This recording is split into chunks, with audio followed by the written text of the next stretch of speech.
Welcome to KTV news Telugu. నా పేరు సుమలత. చిత్తూరు జిల్లా పలమనేరు కర్ణాటక రాష్ట్రం నుండి అక్రమంగా మద్యం తరలిస్తున్న ఓ వ్యక్తిని పలమనేరు పోలీసులు అరెస్టు చేశారు. ఈ సందర్భంగా పలమనేరు సిఐ నరసింహరాజు మీడియాకు వివరాలు వెల్లడించారు. పుంగనూరుకు చెందిన రవి అనే వ్యక్తి కారులో మద్యం తరలిస్తున్నాడనే సమాచారంతో తనిఖీలు నిర్వహించగా కారులో సుమారు 85,000 రూపాయల విలువ చేసే మద్యం లభించిందన్నారు. కారుతో సహా మద్యం విలువ సుమారు 3 లక్షల రూపాయలు ఉంటుందని సిఐ తెలిపారు. నిందితుడిని రిమాండ్కు తరలించనున్నట్లుగా ఆయన తెలిపారు.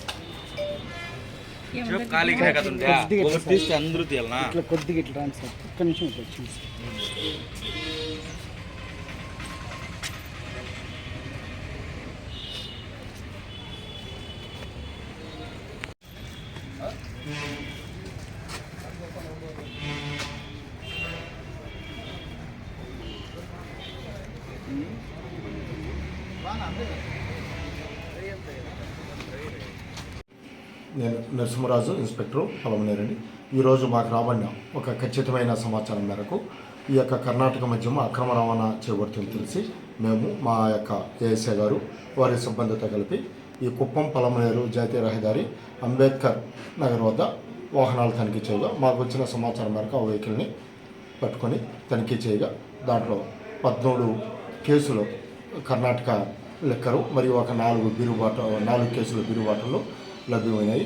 రాజేష్ అనే వ్యక్తిని అరెస్ట్ చేశారు. ఇంకా తదుపరి విచారణ అతను జ్యుడిషియల్ రిమాండ్ పంపించి తదుపరి విచారణ కొనసాగుతాం. మద్యం విలువ సుమారుగా 2,50,000 రూపాయలు, 86,000 రూపాయల మద్యం విలువ. ఒక కారును కూడా సీజ్ చేసాం. కారు విలువ సుమారుగా 2.5 లక్షల రూపాయలు ఉంటుంది. సార్ ఎక్కడి నుంచి ఎక్కడికి తీసుకెళ్తారు? కర్ణాటక నుంచి వేలో పలమనేరుకి తీసుకొని వస్తామంటే మేము మార్గ మధ్యంలోనే అంబేద్కర్ కాలనీ ఇక్కడ చక్కగా మా సిబ్బంది పట్టుకొని సీజ్ చేశారు. అక్యూజ్డ్ లోకల్ అండి సార్? ఎవరండి అక్యూజ్డ్ లోకల్ అంటే ఇతను వచ్చి పొంగనూరు టౌన్కి సంబంధించిన రాజేష్ అనే వ్యక్తి.